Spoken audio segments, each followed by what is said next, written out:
boom, ticky, ba-boom, boom, ticky, ticky, boom, ticky, ba-boom, boom, ticky, ticky, work.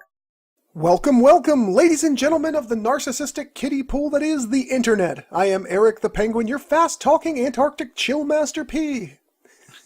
What? To my left, the other half of the mean green sofa team is the lovable curmudgeon of the kayfabe he's judging. It's Dustin! After we're done with this, we need to have a conversation about your copy of the key to my house and giving it back. I am not giving it back. I already swallowed it for emergency situations.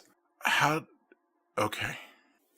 By the way, is something different? I got a haircut. Oh yeah, looks good. Very sexy. Thank you. Alright, so we are here talking about the WWE Elimination Chamber pay-per-view in 2018. What's special about this? It's the first ever historic, of course, Women's Elimination Chamber featuring 6 of WWE Monday Night Raw's finest female performers. Dustin, let me ask you a question, buddy. Yep. How excited or unexcited were you for this match, and particularly what were you expecting going into it? I mean, I know at this point they're just trying to get all the firsts out, and it makes sense, and, I don't know, it's Elimination Chamber, so it makes sense that they're going to do a women's one for the first time, because women are getting to do everything now, and that's great, and I'm happy for them. I don't know, the booking, For those who are new to the Elimination Chamber match, here's a rundown of how this bad boy functions. Typically, 6 participants try and eliminate each other from this caged kerfuffle via in-ring pinfall or tap-out submission. The last remaining superstar claims victory in whatever prize happens to accompany it. However, only 2 of the competing wrestlers start inside the ring. The remaining 4 are enclosed within adjacent pods positioned behind each of the turnbuckles. Every 5 minutes, a randomly selected pod will open, releasing its fenced fighter into the fray. The match can only be completed once all 4 pods have been vacated, thus allowing every superstar a chance at victory. We all good? I just want to point out the word that you used there, because it's going to be important for later on. They are randomly, Yes. and I say randomly with very big quotation marks. For this particular Women's Festival of Fisticuffs, the Raw Women's title is the Crackerjack prize to be claimed. The competitors for tonight's Female Elimination Chamber are champion Alexa Bliss, Sasha Banks, Bayley, Mandy Rose, Sonya Deville, and Mickie James. So, kick off to the match! Sonya Deville opens the match one-on-one against Bayley with some grapple-based MMA offense that Ma Bay quickly escapes. Let's Go Bayley chants fuel the trip-up, running bulldog and a tour of the turnbuckles before Deville finally fights back. Several awkward repositioning spots later, Sonya catapults Bayley into the chamber wall, which she no-sells and begins to climb. Mr. Bob Barker, what is the kayfabe value of this tactic? After a messy back-and-forth struggle for dominance by the chamber wall, Bayley gets a 2 count on Sonya. A series of random reversals starts to chip away at the believability of their in-ring storytelling as neither woman gets a clean sense of direction. Bayley does, however, find her flow footing again, capitalizing on a soggy Sonya for a 7 out of 10 top rope elbow drop. A failed pinfall attempt signals it's time for our next opponent to shake things up. Oy vey! Mandy Rose joins the battle but is cut off like a bris by Rabbi Bayley and her high-energy offense. Despite another vocal showcase of fanthusiasm, both members of Absolution eventually master the numbers game, forcing Bayley into the ass end of a 1v2. Good double team. Bad double team. Good double team. It's a veritable seesaw of entertainment, folks. Let's go down the list of things to do. Number 1, tie up lovable babyface in the cage. Check. Audible trash talk that reminds us why you're not performing opposite Tom Hanks in next year's Oscar contender. Double check. Run down the clock until the next pod opens. Ooh, triple check. Magneto-themed Sasha Banks breaks free from her plexiglass prison to even the odds, putting the boots to both Mandy and Sonya while Bayley catches a breather against the hardcam. A legit flurry of forearms from Sasha keeps Sonya reeling before delivering a head of steam double knee to Ms. DeVille's face place. One sexy 2 count later, Sasha retains control with corner offense on both members of Absolution before the pace starts to thicken into sludge. Sonya manages a return to form as she forces Sasha into the turnbuckle with a series of shoulder blocks before capping off with a swift kick to the legit abdomen. But before Sonya can keep the pain train chugging along, Bayley returns to her feet, charging Sonya full tilt into the opposite turnbuckle post, a collision that was shirked by the production truck in favor of a mini reaction from Mickey. Get it? Mini? Mickey?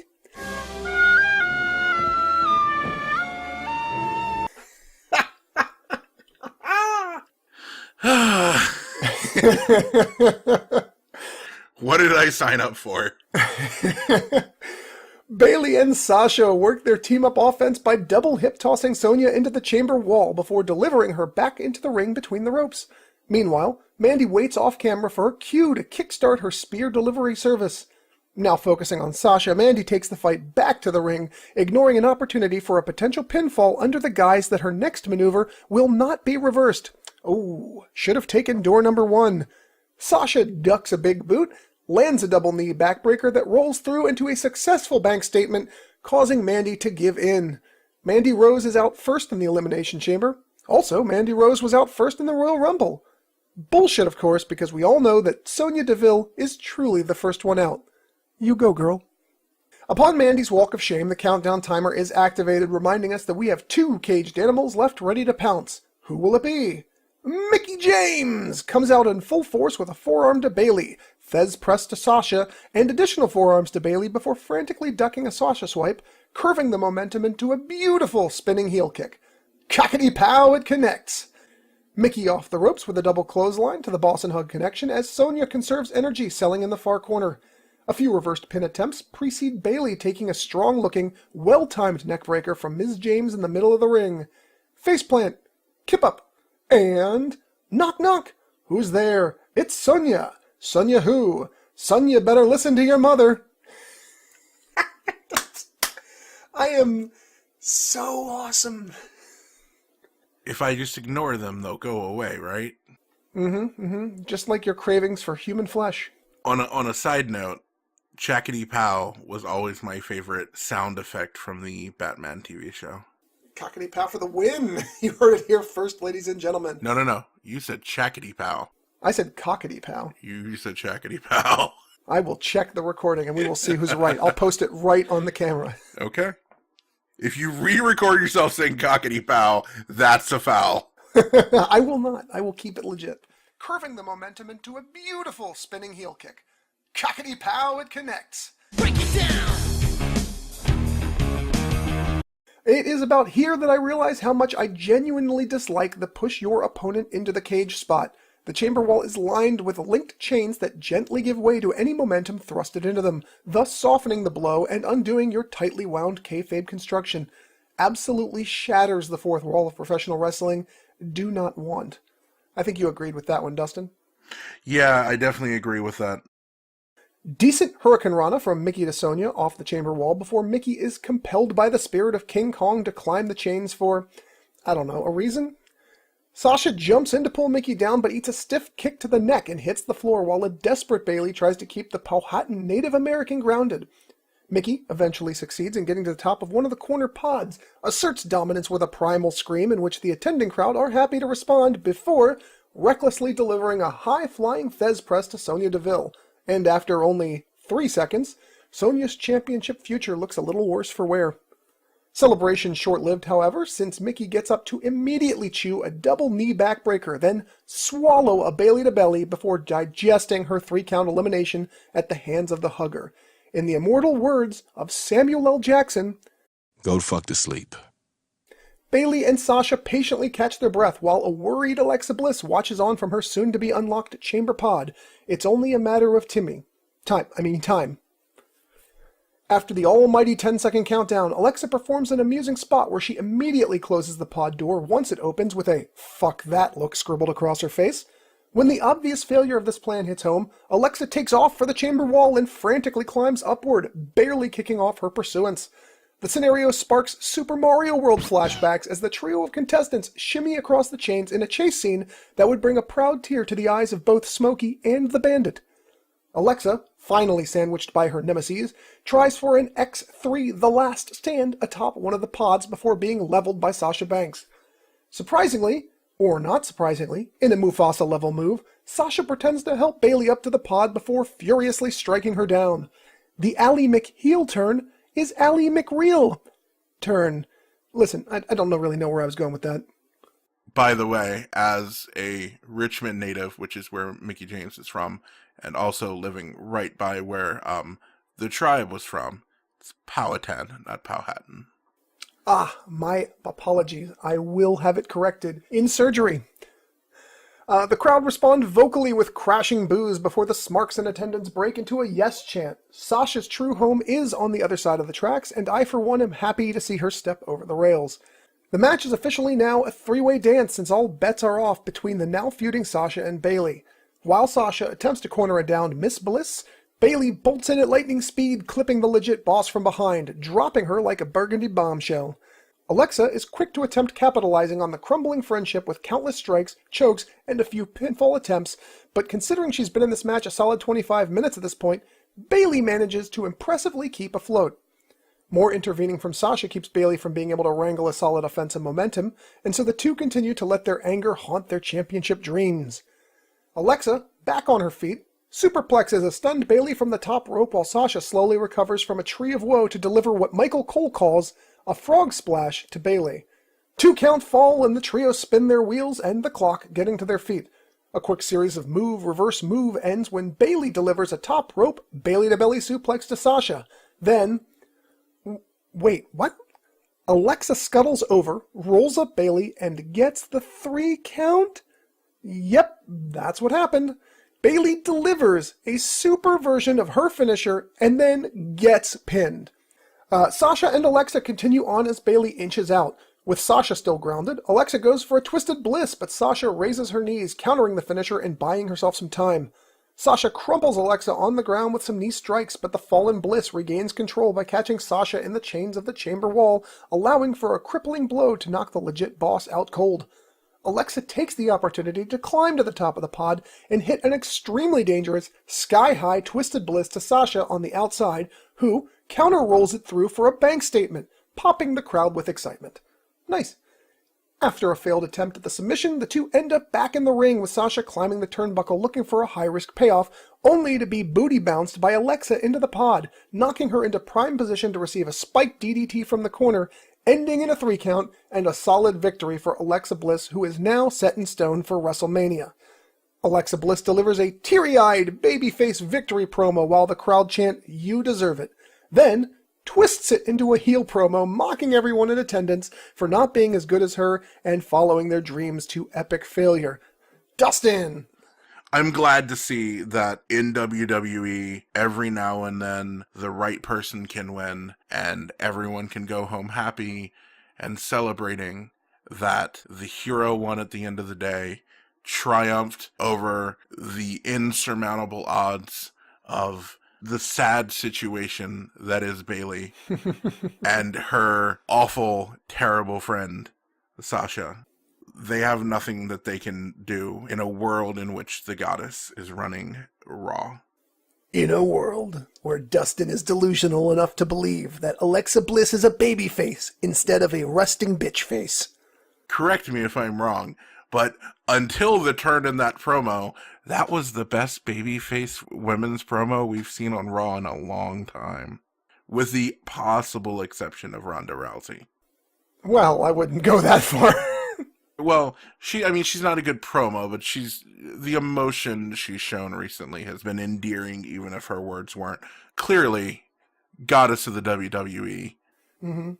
So, Dustin, first ever women's Elimination Chamber match. Were you okay with who won? Of course you were.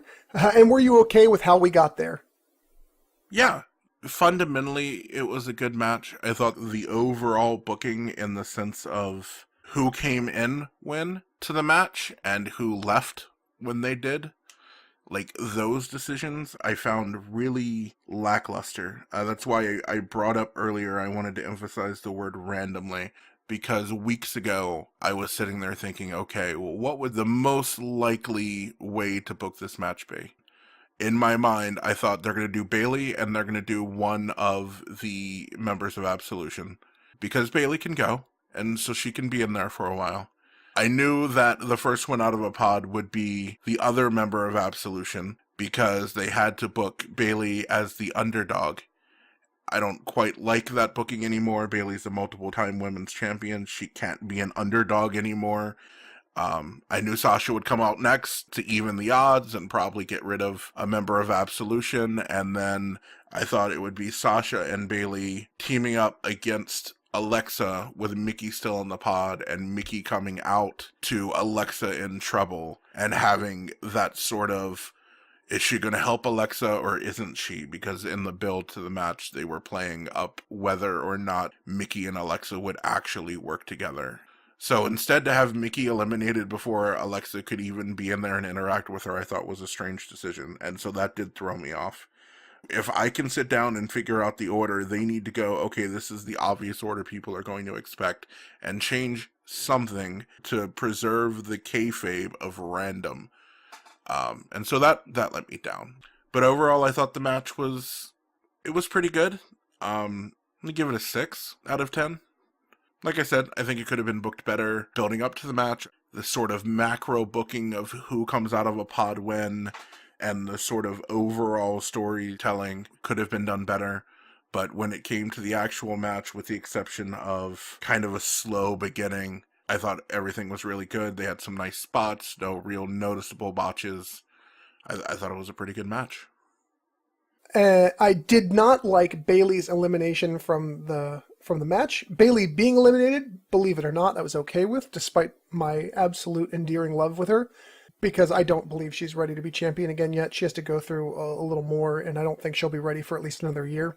But she does deserve it again in the future. They just sort of have to, ground her, give her some footing to work with. But regardless, her elimination was some nonsense. She delivered a super version off the top rope of her finisher, and then she gets rolled up and pinned successfully. It's just a really nonsensical moment, because it's not the kind of finisher where she takes the big bump too. It's a belly to belly. So she lands on top of Sasha. Sasha breaks her fall in that scenario.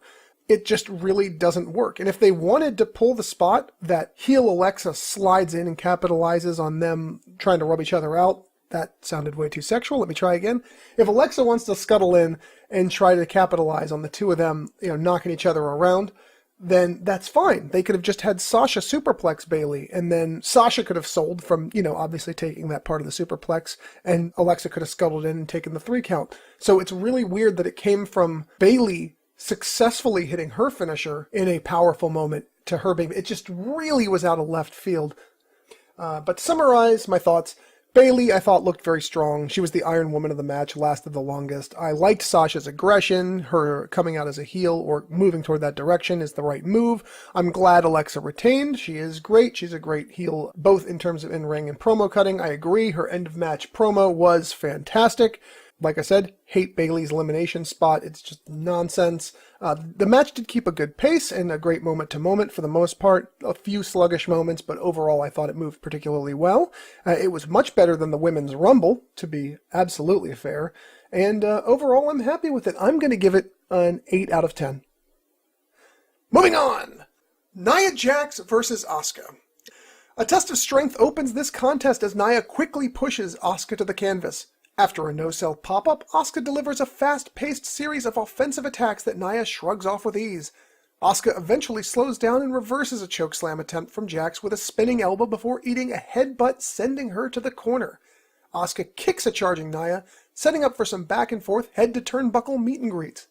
Back to the center of the ring for more 50-50 booking that ends with Nia hair-tossing Asuka to the mat. It's at this point that the structure of this entire match is sliding into focus. Too many reversals, nobody gets anything over. Nia finds herself on the outside of the ring via a low rope counter by Asuka. Upon climbing back to the apron, Asuka attempts to hit her with a running butt bump, but is, surprise, countered by Jax, who sidesteps the head of steam, catching the Empress with a kick to the head. Nia starts to dominate a downed Asuka to a surprising pop from the crowd. Stomps, backbreaker, clothesline, running elbow drop. Nia is on fire. She wastes time audibly taunting Asuka as she's pulled to her feet moments before attempting some kind of leg lock submission. Nia, however, powers through it, lifting Asuka off the ground and throwing her around a bit before we get the magnificent return of the torture rack. Somewhere, Lex Luger locks eyes with a bald eagle, and freedom rings. Asuka breaks free and attempts another submission on Nia while she remains on her feet. Asuka has learned nothing. Yet again, she immediately regrets this decision as she inhales a surprisingly strong-looking jackhammer from Nia. A Jack's hammer, if you will. You like that one? That was good, right? Remind me after we're done to call a surgeon about key removal.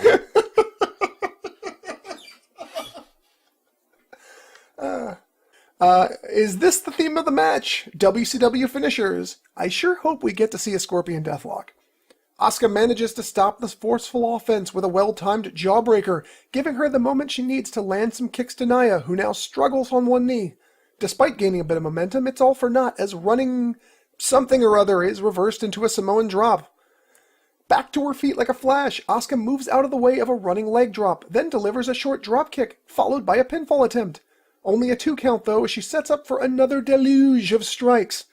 She heads to the top rope, but is, surprise, cut off early by Nia, who sets up for a top rope Samoan drop. But, surprise, is countered when Asuka slips out. Nia then attempts a corner seated senton, which, surprise, is countered when Asuka moves. Asuka tries to capitalize by getting some momentum from the ropes, and then, surprise, is countered by a clothesline from Nia, who then attempts to hit a running somersault senton, but fucking surprise, is avoided by Asuka, who rolls out of the way. She does get to her feet in the corner, though, when Nia angles for a running shoulder tackle, but fucking goddamn fucking surprise! Asuka dodge rolls just in the nick of time. Can anybody land a single fucking move? Thank God Asuka finally tumbles Nia to the floor while locking in a decent-looking armbar. My childhood dream of not witnessing a million counters is dashed against the rocks when Nia overpowers Asuka, standing up and sending her to the corner. Too much jaw-jacking and a WrestleMania sign point later, Nia sets up for a powerbomb that no one believed she would land, when, surprise, it's countered into a small package by Asuka, who gets the victory? Hold on, what? So, the tiny Japanese lady defeats a woman who outweighs her by at least 2.5 times with a small package counter that she is visually struggling to hold because of the actual size and weight difference. Physics could barely keep kayfabe here, and yet you expect us to mouthwash with this nonsense? Get the fuck out of here. Despite the match being completed, Nia isn't done yet. In a fit of rage, Nia attacks Asuka from behind, dumps her to the outside, and introduces her to the guard barrier like a father shaking his daughter's prom date's hand. Asuka is now injured, and Nia walks away disgruntled. Same here, Nia. Same here. Dustin, what were your thoughts? So, I'm supposed to be the angry one. It's in my contract. Oh shit, you're right. It was right under the part where you gave me your key. So, it sounds like you didn't like this match. No, it was terrible. I feel like we were watching different matches. I don't understand why you hate reversals so much. No, I don't hate reversals. I hate too much of any one move. To me, a long string of reversals is no different than like a shooting star press. It's a spot.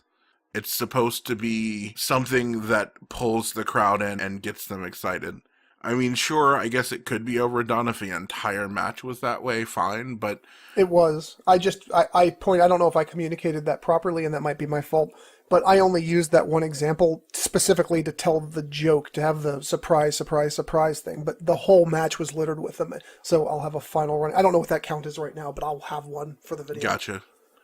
I mean, it's interesting storytelling. I feel like it's storytelling that a match like this one kind of has to be told, but you also, like, you have to be cognizant of where they are. They're like a month from WrestleMania. They don't want it to be a squash match one way or the other. I think the best way for them to demonstrate their movesets and their power while keeping it a match that is I mean, I don't know, I'm guessing, but to me, it makes sense to do a big, just reverse counter sort of match because it's exciting for the average viewer. Maybe it's not your thing. I think it sort of builds anticipation, like, oh my god, when is the next move going to hit? Is this going to be it? Nope. Oh, maybe it's this one. Oh, nope. Oh. When's it gonna? When? Just do something. Oh, she hit it.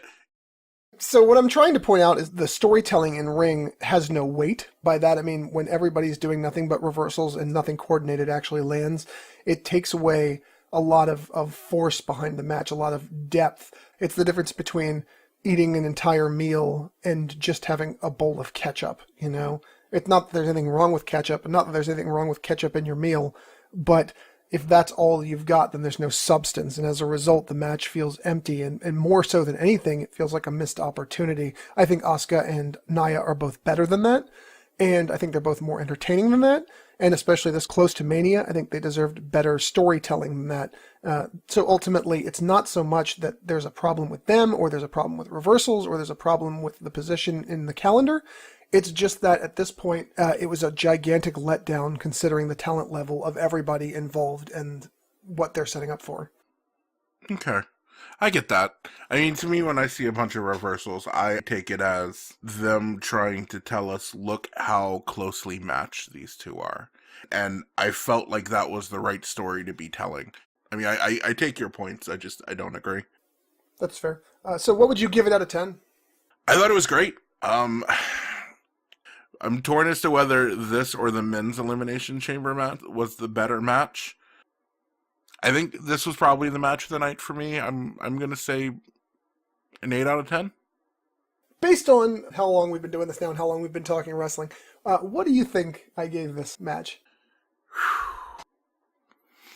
I'm going to say a 3.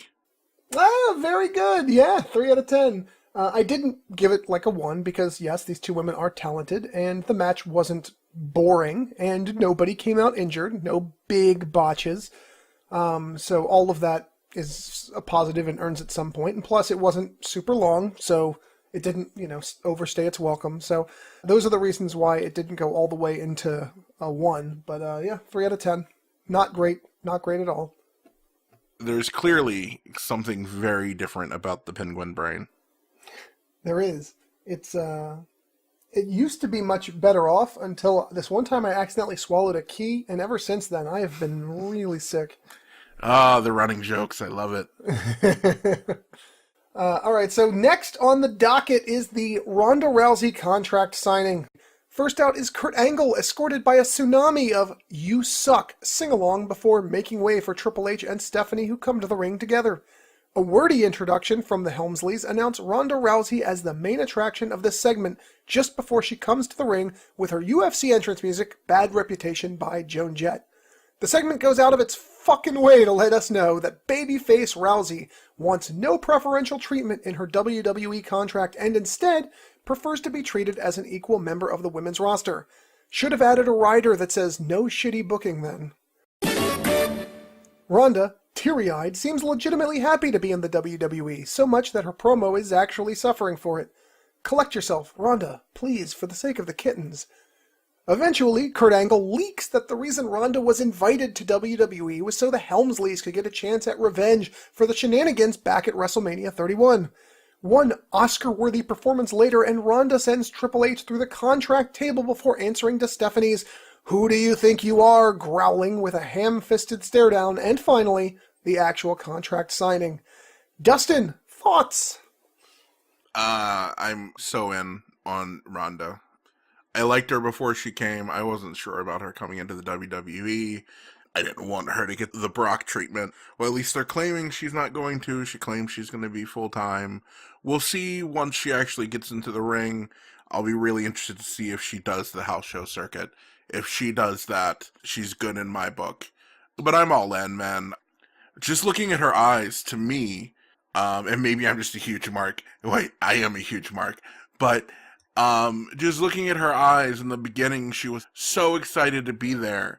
And then you could see the confusion as Kurt was like explaining to her like what was going on, and she was trying to work it out. And then just the pure rage later in the segment. She's convincing to me in a way that so many of the superstars, male and female, aren't.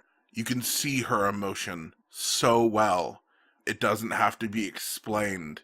at the Rumble, even though everyone's made fun of how, like, cringy and botchy that segment was, but she was endearing to me because of how clearly excited she was. I mean, it's fine. It makes sense that they're going to do a follow-up to 31. I'm not even upset that it looks like The Rock won't be a part of it. I don't know. I'm down with this. If we could get more storylines like this out of the women's division, I would be happy. Do you think she's going to wrestle before WrestleMania? No. I hope it doesn't happen. I think it would be a mistake. I think it's something that will draw viewers to WrestleMania. That's the goal. I could see maybe like the Raw before WrestleMania stuff having her run like a gauntlet or something to like wear her down or something. All right, so you're hoping for, shooting for, and believing that her first match will be at Mania. I would like to see her in a match on Raw next week. I want to see her from their perspective. I think they know not to. To me, Ronda Rousey's first match in a wrestling ring, that's a WrestleMania moment. Yeah, so excited to see her perform. The only real downside in the mystery of her performing her first match at Mania obviously comes in the surprise that maybe she'll be terrible, and instead of being terrible on a house show or being terrible in an NXT match, she will be terrible on the granddaddy's stage of them all, and that is not the place to be terrible your first time out, you know? I think they can reliably do a storyline in which she's fairly well protected and has room to grow. I mean, most UFC guys who are we have to say guys. We have Shayna. Shayna's good. Yeah, but Shayna didn't start good, though, and that's important to remember. Shayna was really bollocks at the beginning of her pro wrestling career. Correct me if I'm wrong, but Shayna just kind of jumped in, like, with both feet, right? Like, in the indies or something? Yeah, she's been on the indies for a while. There are those homegrown talents who just trained at the Performance Center, and that was her path, as opposed to Shayna, like, going through the indies and being kind of, I don't know, we'll see. I can't imagine she won't be good. Well, alright, so I guess then that's all of the matches on the card. What did you think of the event as a whole? I thought it was a pretty good pay-per-view. There was nothing that absolutely blew me away. I enjoyed the Ronda Rousey segment. I thought the women's chamber match was perfectly acceptable, but I didn't like the booking. Did you like it better than the women's Rumble? I think of all of the first-time historic women gimmick matches that have happened since the Divas Revolution, I think this may have been the best one. I thought the Hell in a Cell was forced. I thought the Royal Rumble, it was alright. The Iron Man match didn't resonate too much with me. I'm going to agree with you on that, by the way. I think it did everything it needed to do. I think this was the best one. So, yeah. The pay-per-view overall, I thought it was pretty good. I'm going to be generous. My gut is saying a 6, but I want to say a 7, so I'm going to say a 7. I'm going to go with a 6 myself. I feel you. I feel like I want to give it a little more. The women's Elimination Chamber match was the highlight of the night for me. It was all downhill after that. And the Asuka Nia match was a dumpster fire. So, I'm going to go 6, and it's only going to get the 6 instead of the 5 specifically because of the strength of the women's Elimination Chamber match, which I do agree is the best of the quote-unquote women's first evers, maybe outside of the Sasha Bayley NXT Iron Woman match, but I'm definitely saying main roster historic. Yeah. NXT they paved the way with quite a few things. Right. So good stuff. It wasn't a bad pay-per-view overall, and we both definitely had things we liked about it and things we did not like, as per usual. That wraps up this week's episode about the WWE Elimination Chamber pay-per-view. We are, of course, going to start work on another episode very soon, as we are going to be attending a indie show called Ripper to Shreds from Nova Pro Wrestling in Annandale, Virginia. Dustin and I will be going live and enjoying the all-women's show. How excited are you for that, Dustin? Oh, I'm super excited about it. All right, well, that cuts it for us this week. Thank you very much for tuning in. As per usual, like, share, subscribe, and thank you very much to DivaDirt.com for housing us this week, and potentially more so in the future. We appreciate your efforts, time, and commitment. People of the internet, have an excellent week. Say bye, Dustin. I'm I'm confused. I thought this was my house. Oh yeah. Here, we can go out for something to eat. Let me lock up. Hold on. You know what? It's gonna have to come out the other end. We're gonna need to wait another day or so. Goodbye. Bye. Boom, ticky, ba boom, boom, ticky, ticky, boom, ticky, ba boom, boom, ticky, ticky, work.